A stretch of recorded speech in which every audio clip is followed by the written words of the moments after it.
Shalom. Hari ini kita akan renungkan kitab Yesaya pasal 22, teksnya ayat 15 sampai 21. Saya sudah bagi dua paragraf. Paragraf yang pertama ayat 15 sampai 19. Tuhan akan menghukum Semna yang mengurus istana karena dia meninggikan diri. Paragraf yang kedua ayat 20 sampai 25. Tuhan akan memanggil Eliakim bin Hilkiah dan akan mengenakan jubahnya. Dia akan menjadi bapa bagi penduduk Yerusalem dan bagi kaum Yehuda. Kesimpulan, Semna adalah pengurus istana sebagai bendahara kerajaan, tapi dia menggali kubur baginya di dalam kuburan raja. Tuhan akan menggulingkan dia dan akan melemparkannya dari jabatannya.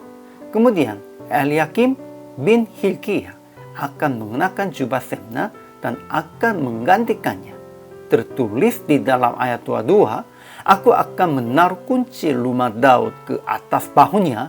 Apabila ia membuka, tidak ada yang dapat menutup. Apabila ia menutup, tidak ada yang dapat membuka. Ayat ini disambung dengan Wahyu pasal 3 ayat 7.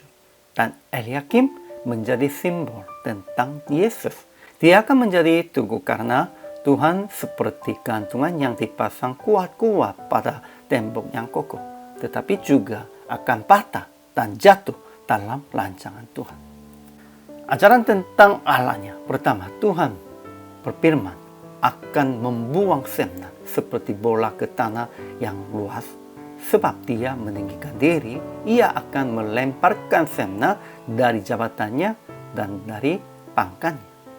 Kedua, Tuhan akan memanggil Eliakim bin Hilkiah dan ia akan menggunakan jubah Semna dan kekuasaannya akan berikan ke tangan Eliakim.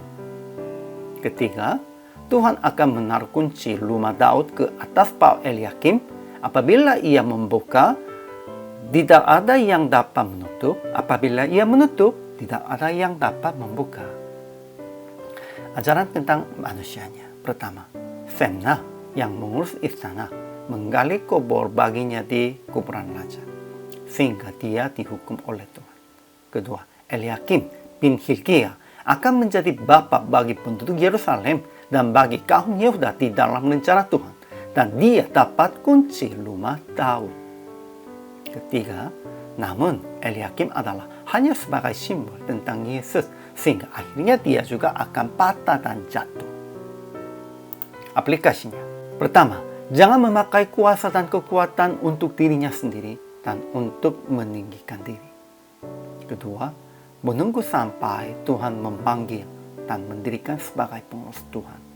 Ketiga, ingat, kekuatan dan kuasa kita tidak selama-lamanya.